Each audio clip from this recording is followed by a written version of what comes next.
ফিরিস্তাদেরকে, সাংবাদিকগুলাকে video footage সহ সব সহ সাক্ষী হিসেবে দাঁড় করায় ফেলবে। আমাদের সাক্ষীর দরকার হবে না, এই আমলনামায় সাক্ষী যথেষ্ট হবে। আল্লাহ বলেন তোমার আমলনামায় তোমাকে বলে দিবে তুমি কি নামাজি, তাহাজ্জুদদার নাকি খুনি, তুমি কি সেবক নাকি শাসক, ঠিক কিনা? খালি গল্প করলে কাজ হইল, গল্প করলে কাজ হইল না। একটা সময় গেছে আওয়ামী লীগের ইউনিয়নের নেতারাও মাহফিলে আমাদের ওয়াজ বন্ধ করে হেরা ওয়াজ করছে। আর তাদের ওয়াজ কি ছিল জানেন? আমরা যদি আল্লাহ রাসূলের ওয়াজ হেরা করতো, রাবিয়া মুসলিম ওয়াজ, হেরা কি ওয়াজ করতে জানেন? হেরা ওয়াজ করতো আমাদের নেত্রী ডেইলি তাহাজ্জুদ পড়ে, আমাদের নেত্রী ইশরাকের নামাজ না পড়ে জয়মাস্তি করে না, আমাদের নেত্রী ডেইলি কোরআন শরীফ পড়ে, আমাদের নেত্রী মুত্তাকি মাতৃপিতা এর বাবা পর্দা করে, আমাদের নেত্রী প্রতি উপজেলায় একটা করে মসজিদ করেছে। এগুলো বলতো আমাদের নেত্রী কওমি মাদ্রাসার সংস্কার স্বীকৃতি দিচ্ছে। আওয়ামী লীগ নেতা দামাত বরকত হুমদের ওয়াজ, আমাদের নেতা ইসলামিক ফাউন্ডেশন দিয়েছে, আমাদের নেতা ইস্তেমায় টাকা দিয়েছে। এগুলো বলতো মুখে মুখে এগুলো বলো, আমলনামা খুললে দেখা যাবে তোমরা ইস্তেমায় রক্ত ঝরাইছো, আমলনামা খুললে দেখা যাবে তোমরা ইসলামিক ফাউন্ডেশনকেও ইসলাম মিটানোর কাজে ব্যবহার করেছো, ইসলামিক ফাউন্ডেশন থেকে এদেশের আলেমদেরকে নিয়ন্ত্রণ করার চেষ্টা করেছে। আমলনামা খুললে দেখা যাবে কওমি মাদ্রাসার আলেমদেরকে রাজপথে পাখির মতো গুলি করে তাদেরকে তোমরা হত্যা করেছো, তাদের লাশকে তোমরা গুম করেছো। আমলনামা খুললে দেখা যাবে জায়নামাজ বিষয়ে ফজর পর্যন্ত বসে থাকলেও মুসলমানের রক্তের উপরে বসে থাকা তুমি নিজের জন্য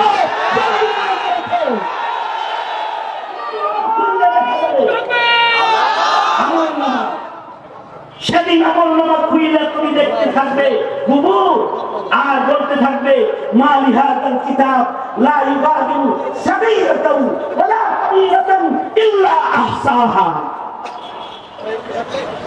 সুতরাং রেডি হয়ে যাও, বিচারের জন্য বুবুজান রেডি হয়ে যাও। মাঝে মাঝে হুমকি দাও, আইতাছি, যে কোনো সময় হট করে চট করে ঢুকে পড়তে পারি। আমরাও বলি বিনি আসুন, এসে বলুন, ওয়েলকাম, মোস্ট ওয়েলকাম, চলে আসেন। খালি বসে আছে, আপনাকে নিমন্ত্রণ দেওয়ার জন্য বসে রয়েছে, তবে ফুলের মালা দিয়ে নয়, আপনাকে হত্যার বিচারের মালা দিয়ে বরণ করা হবে। মাকাম হাজির আগার বুয়াম জবা সুজাত বেশি বলতে গেলে পরে ওয়াজ করার টাইম পাওয়া যাবে না। অবশ্যই এগুলো ওয়াজ, জাতির জন্য ওয়াজ। কারণ আগামী দিনে যারা রাজ মসনদে বসবে অথবা দেশ যারা চালাচ্ছে তাদের শিক্ষা নেওয়া দরকার খুনি হাসিনা থেকে। আওয়াজ করে বলে বলুন ঠিক না ঠিক, আরো করে চিৎকার করে আওয়াজ করে বলুন ঠিক না ঠিক। তাদেরকেও শিক্ষা নিতে হবে। যারা আগামী ক্ষমতার মসনদে বসার স্বপ্ন দেখো অথবা এখন যারা উপদেষ্টা পরিষদের নামে ক্ষমতার মসনদ দখল করে প্রাকলা গাড়িতে ঘুরো, তাদেরও জানা দরকার, বোঝা দরকার, যদি হাসিনা থেকে শিক্ষা গ্রহণ না করো তো হাসিনা পালন করে রয়েছে দিল্লিতে, তুমি পালন করে থাকতে হবে ওয়াশিংটনে, আর কোন জায়গায় তোমাকে পালন করতে হবে। দুষ্টামি, ফাইজলামি, ইসলামি করলে এই দেশের মুসলমান কাউকে ছেড়ে দেয় নাই, তোমাদেরকেও ছেড়ে দিবে না, তোমাদেরকেও ছেড়ে দিবে না, ইনশাআল্লাহ ছেড়ে দিবে না। এই কারণে হুঁশিয়ারি দরকার। তাদের হুঁশিয়ারি রাখতে দিচ্ছে, আমাদের হুঁশিয়ারিও,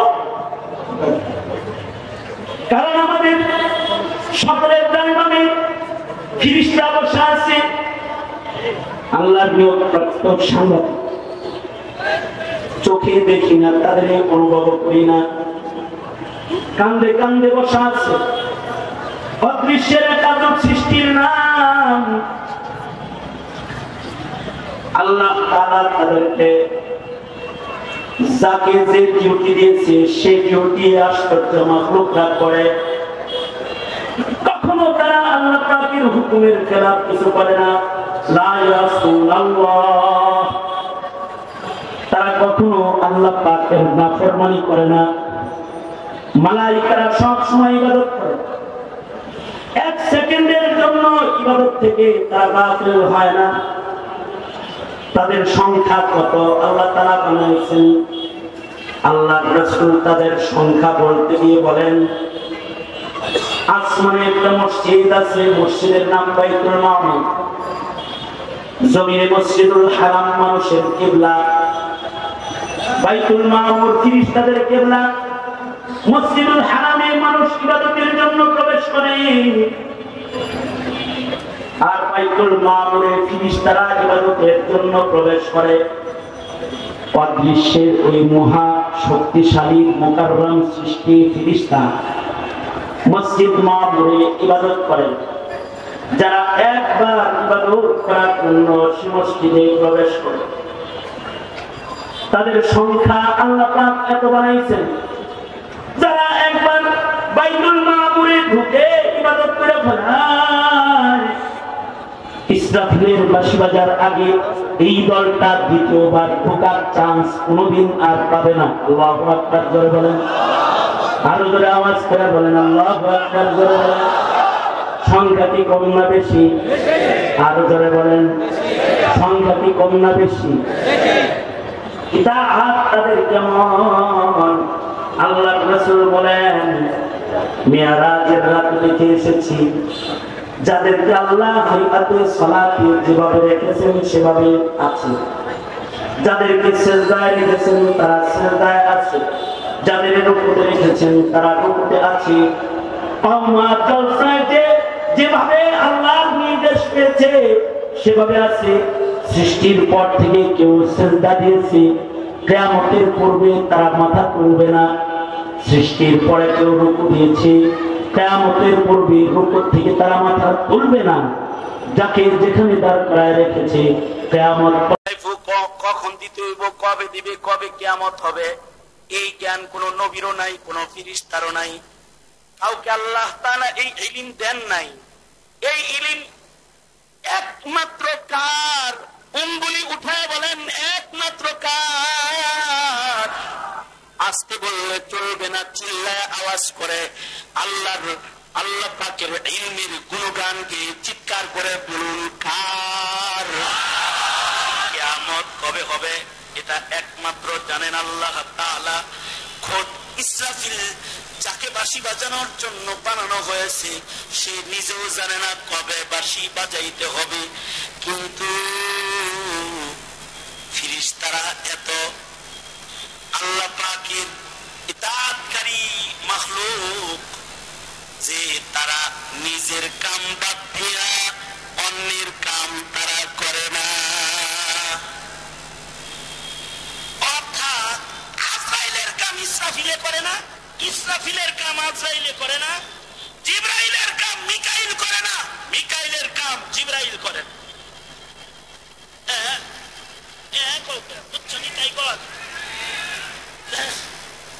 লেখালেখি করা যার কাম, সে লেখালেখি করে, অন্য কিছু করে না।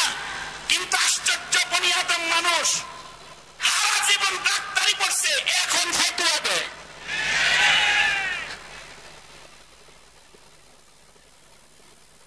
অথবা সরকারি চাকরি করতে করতে মাথার স্ক্রু নাক পল্টু সব গোড়ায় খাইছে। সরকারি চাকরি করে সারা জনম সরকারি চাকরি করে নাক পল্টু যখন ছিঁড়ে মিলে গেছে, তখন সরকার বলেছে তুমি অচল গ্রুপ অফ ইন্ডাস্ট্রিজ লিমিটেডের মেম্বার, তুমি বাদ চলে যাও, তুমি কোনো কামের না। আর ওই মগায় কি করে জানেন?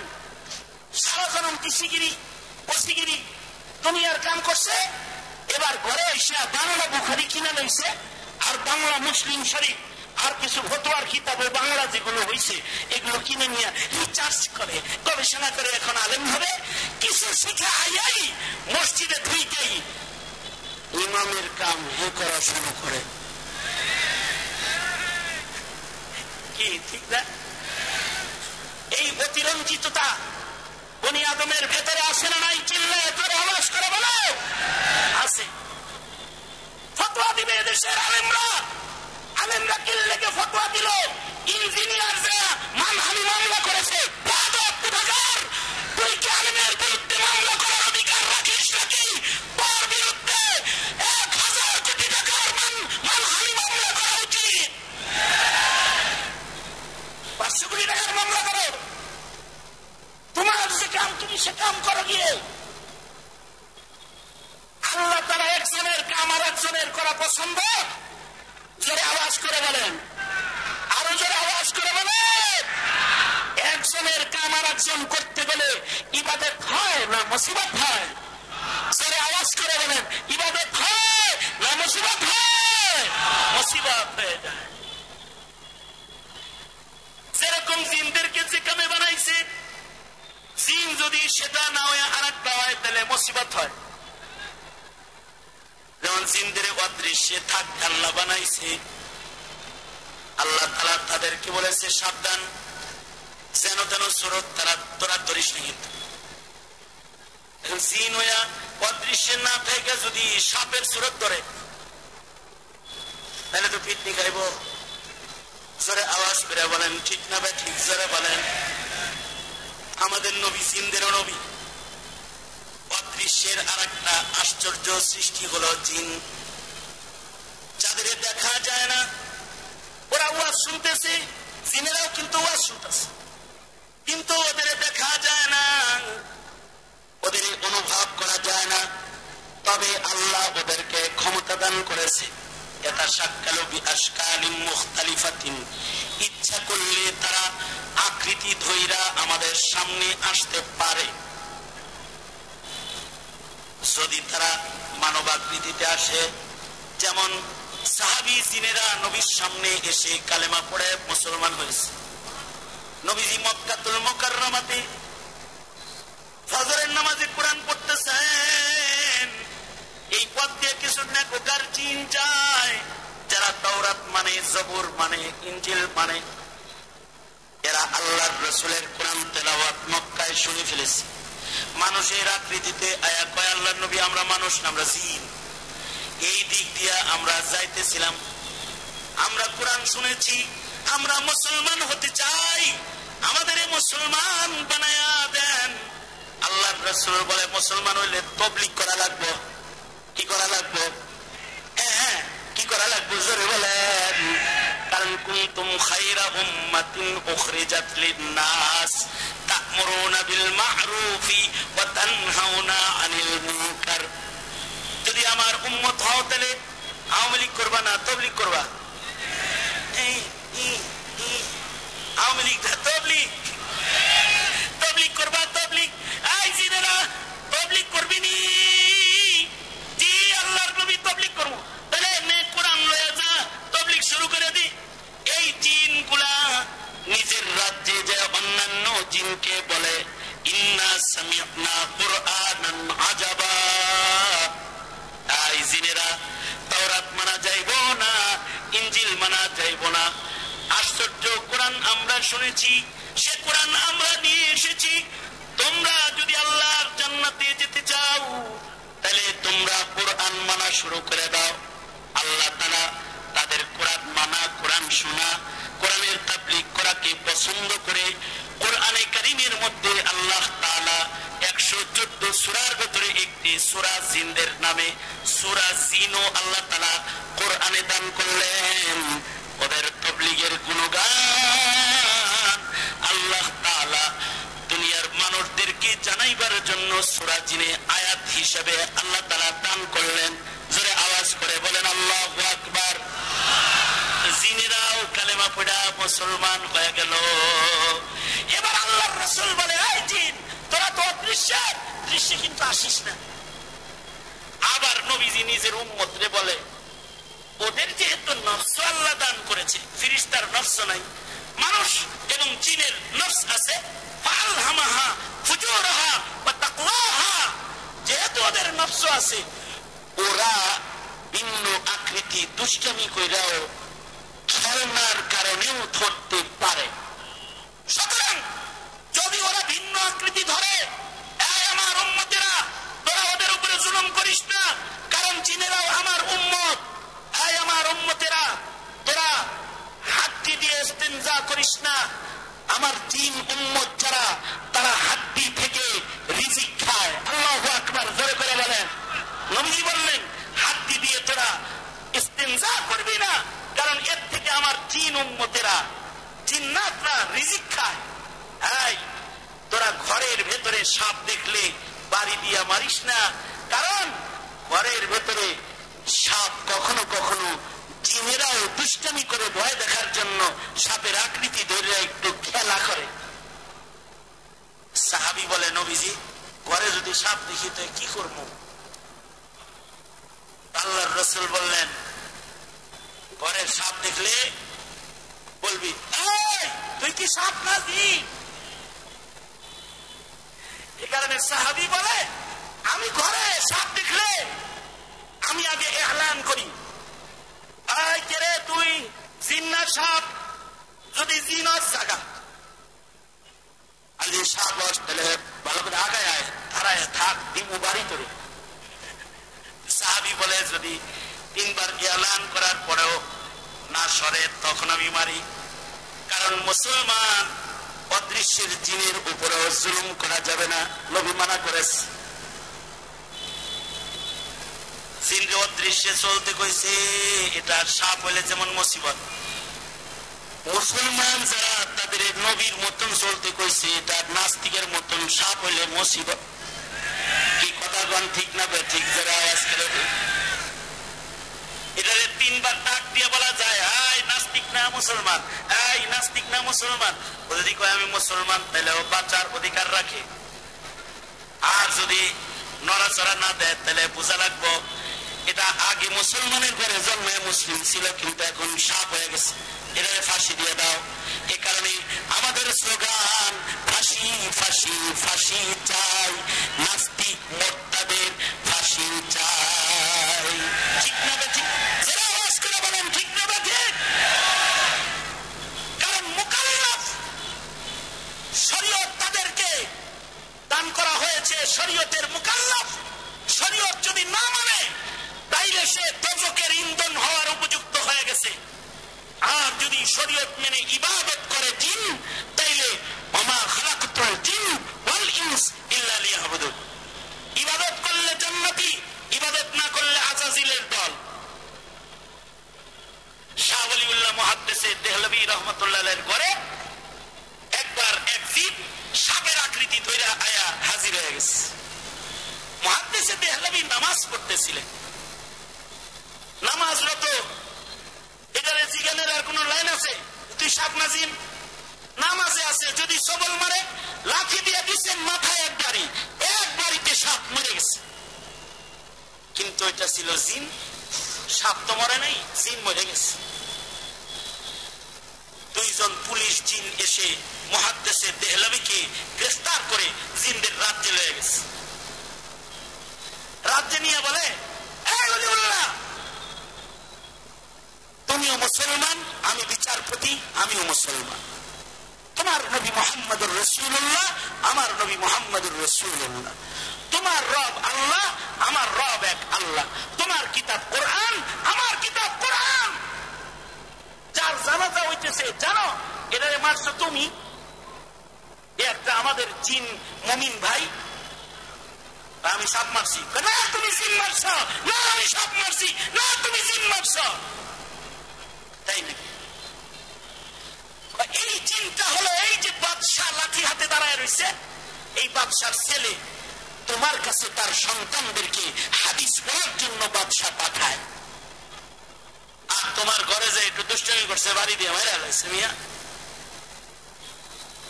তুমি তো শয়তান জিন মারো নাই, তুমি একজন নেককার বাদশার কলিজার টুকরা সন্তান, মুমিন কালেমাওয়ালা মুসলমান জিনকে হত্যা করেছো। হাসরের মাঠে যদি আল্লাহ বিচারের আদালতে দাঁড় করায় কি করবা?